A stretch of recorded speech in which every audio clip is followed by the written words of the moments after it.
Good afternoon. Just waiting for a few people to get in here. I know we've had a couple of people that have reached out and registered for today's live session. So I'll go ahead and get us started. I just want to tell you that um,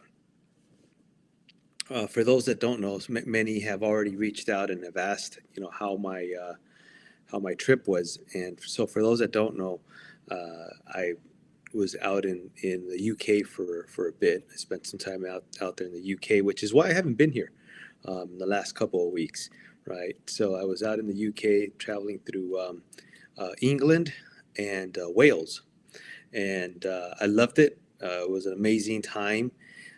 And with our interest of probate and understanding that we don't ever take our possessions to the afterlife. My mind is always in the thinking mode as to what has happened to other people's real estate properties. Just about anywhere. Does probate work in other parts of the world? Naturally, probate has been a thriving business for me here in the U.S. But I'll tell you that our probate law is really based out of the Old English law, and it's an exciting thing to go out to England and to kind of see well, I guess we could call it the motherland of probate, right? And to see how things were done there and how they are conducted. Now, I myself have spent a lot of time in the probate records out here in the U.S.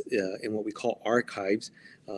Digging through old probate files and seeing, the transfer of property because I've had to, right, for my work, properties that I've dealt with. But also, I got to be honest with you and tell you that I thoroughly enjoy doing that just for sport.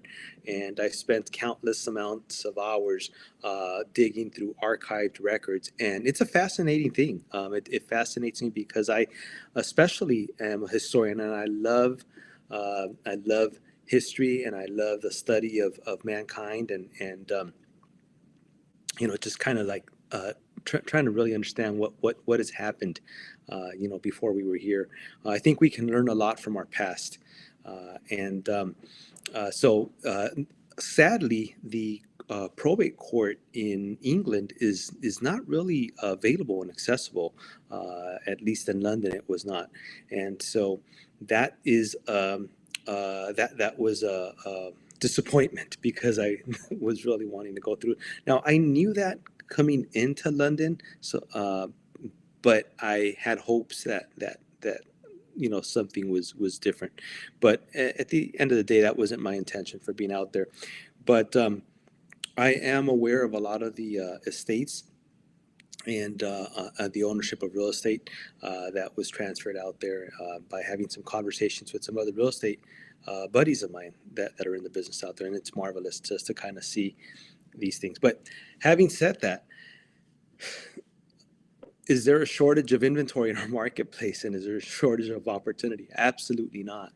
The market is thriving even today, right? Even today in a market where many people expected the market to just kind of do this, to take a deep dive and tank.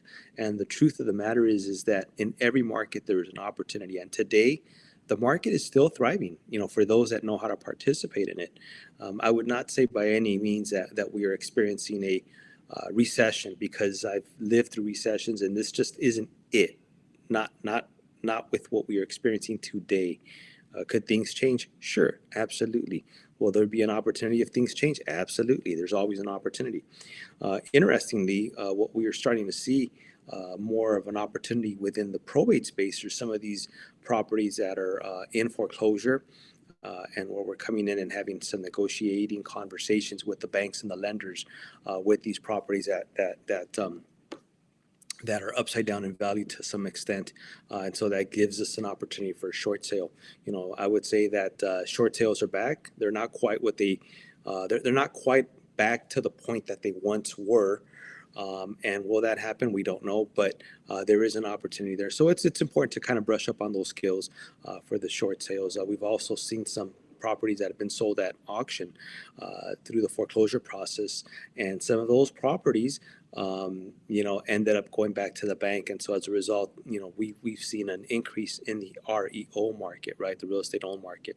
The properties are taken back by the lenders, and to that point, we've got some students that,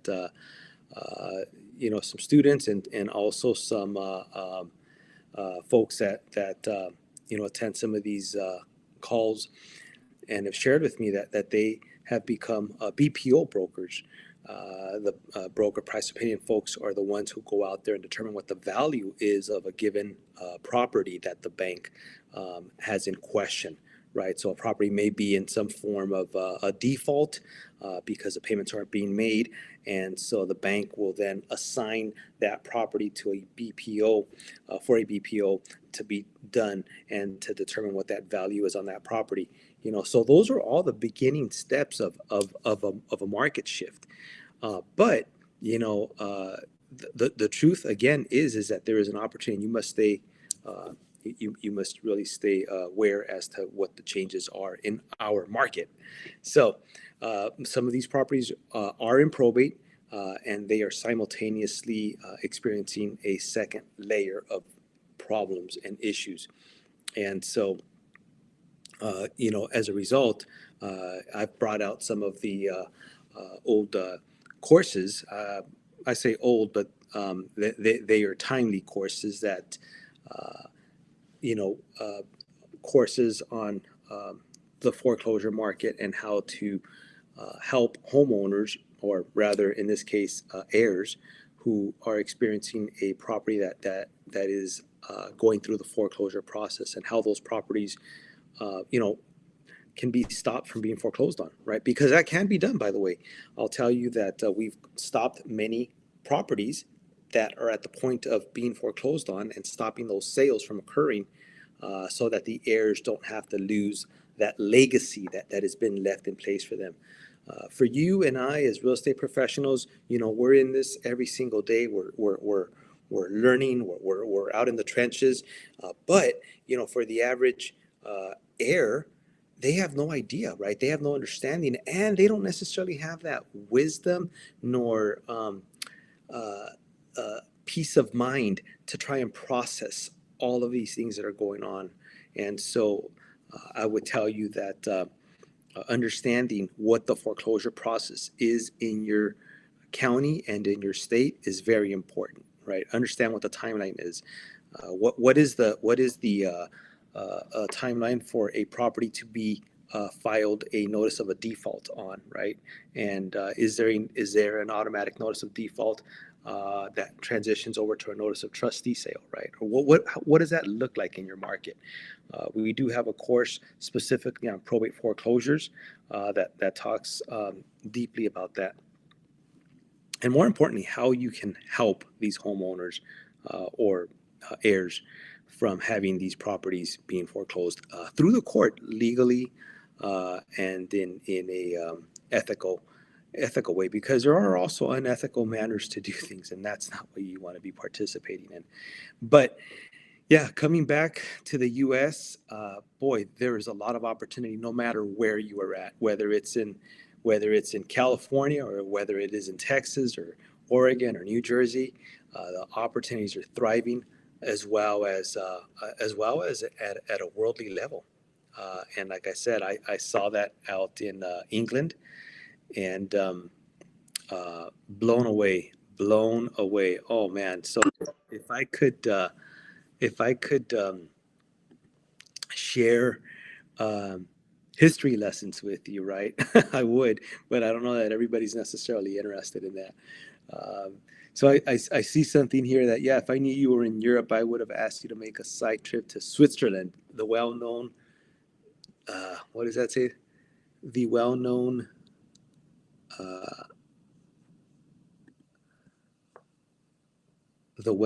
decedent has property here in the San Francisco, where here daughter currently living in Europe. Okay. So I'm trying to read between the lines there. I think what you're saying is that you're dealing with an estate whose family resides in Switzerland, possibly. Yeah. What do you do in those cases? That's a good point, right? Because we see more and more of that. How, we're in a global, we're in a whole global, you know, economy now. The market is so different, right? You can virtually work from anywhere in the world, and so people don't have to stay in one single place anymore. Guess what? While I was out there, I was still buying properties, making offers on properties, and in communication with sellers, right? It's amazing. Nobody even knew that I was out of town, right? As far as any of these sellers go, um, I was. Uh, I was out in Wales, in negotiating property, and it really, uh, it's really a marvelous thing. So when you have a seller who is in Switzerland, but yet you um, are dealing with that property that has been left behind in San Francisco, California, what do you do, right? Well, if your decedent uh, passed away out of the country, or whether they passed away inside of the country, but they held property in your in the U.S., that property absolutely does have to go through probate. And you know what's really interesting here is that I had a scenario where one of my students had shared this with me, which is just mind blowing. The property was here in California, in Los Angeles, by the way, and they essentially just sold that property for $100,000. Okay, $100,000, and it was an $800,000 property. The family was in Europe, in fact, and they wanted nothing to do with the house because really they just didn't understand or see the value in that, nor did they want to deal with that. Sometimes peace of mind is more important to people than maximizing, the sale of a house. So yeah, so I wasn't anywhere near Switzerland though, buddy. But had I been in close to that, yeah, you definitely could have counted on me because I do love going out to go speak with sellers. But yeah, um, other than that, I would just say, let's take advantage of the market that we have in front of us. The year is still very young. We are still very early in the year. This is the first quarter of the year. I do get that, that we are in the last month of the first quarter. And so, before we know it, we're going to be talking about this being the last quarter of the year. So you got to plant those seeds to see that year of your dreams, right? What you expected to see. You've got to plant those seeds in order to, reap the fruits of that labor. So with that, I will leave you, and I look forward to talking to you again next week. If you're interested in the history lesson, reach out and I'll share some of the other cool things that I saw out there. But all righty. Well, you take care, and I will see you soon.